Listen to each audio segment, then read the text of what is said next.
Alright, Guardians Drunks here with another weekly reset video and a little talk on the hot fix. We're going to start out as always by seeing what Zavala and Shax have for us. This week Zavala's got Strike Elite, Sunrise, and Cleanup. Basically 9 medals from Bronze, Silver, and Gold tier. Doing the Nightfall in less than 30 minutes with a Gold tier, as well as getting 3 brutal efficiencies or 150 team kills in 1 strike. The Crucible this week is going to be Rift with 7 matches complete, 50 primaries, 25 assists, and 1 runner stopped. For the weekly Nightfall, it's Shield Brothers with Epic, Small Arms, Fresh Troop, Match Game, and Airborne. The Heroic Crisis list is going to be Heroic, Solar Burn, Specialist, and Exposure, with the weekly Crucible being Combined Arms as well as Doubles. Let's hop right into the Nightfall. This week's Nightfall isn't actually that hard. Shield Brothers is not a bad strike to do, especially when they don't have it as Solar Burn. First things first, the tank is probably one of the harder parts of the strike, next to the actual boss damage. The tank's not bad as long as you stay concealed, and don't group up. Grouping up can cause a wipe, because if the solar missiles hit you, it's a one hit and you wipe your team. You want to make sure you're shooting at the legs, or basically like wheels of the tank. I did hit it with both secondary and primary. Both seem to be just about as efficient. Hand cannons work pretty well, especially if they have explosive rounds for the extra damage, as long as you're getting a crit shot on it. I did play some Crucible yesterday, and to try the new meta. I have found that hand cannons are still effective.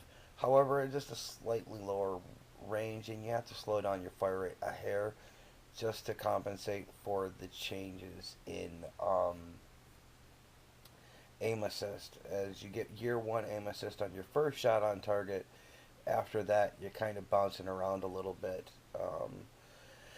Getting into the boss fight of the Nightfall, as you can see, I shot the canisters. I like to shoot them because I don't like to be next to one of them when they blow up and get environmentally killed. The biggest part in the boss fight is managing the ads, making sure that you have somebody focusing specifically on ads, as well as the other ones focusing on the boss. This is basically a 3-part boss fight.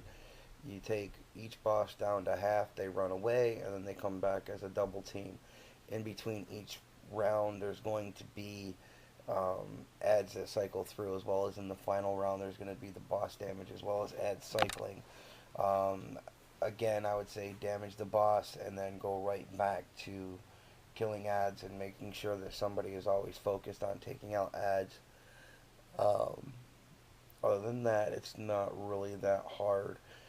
When you get to the second phase, which is where the boss is shooting projectiles at you, if you stand to the left, right on that first hill, I'm going to show you that in a second, he can't hit you. They hit off the roof. It's not really a cheese, but it is, I guess, because you aren't damageable by the boss, but ads can still shoot you. And getting back into the hot fix, a couple of things I saw in the Crucible yesterday.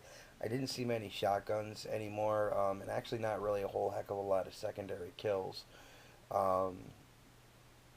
Seeing a lot more auto rifles being effective. Suros Regime, Shadow Price, Genesis Chains very effective. Again, most things with focus fire. As far as like pulse rifles go, the Parthian shot was really melting people, myself included.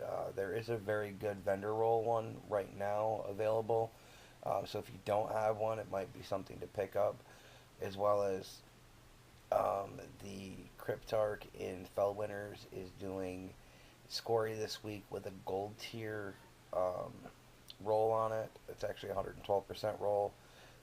Very good. If you don't have Scory, or if your Scory doesn't have the greatest roll, you may want to pick that up.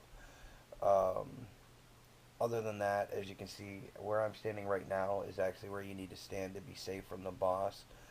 I hope to see a lot of people get their Icebreaker this week, because I know with the new meta and the change with the special arm ammo.